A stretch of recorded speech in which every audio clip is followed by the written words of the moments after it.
Hello guys, welcome to my vlog. Dito nga pala tayo ngayon sa Terminal 2 Airport.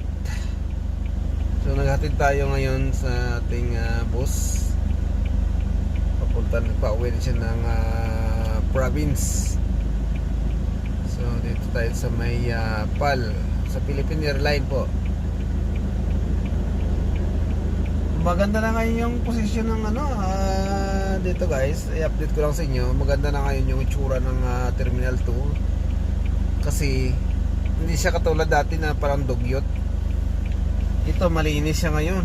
Malinis talaga siya ngayon. At saka yung mga kahoy doon sa kabila pinagpuputol para magiging maluwag.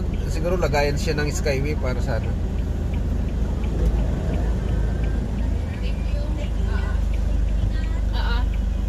Esther, halong mo. Mag-ano muna tayo? Mag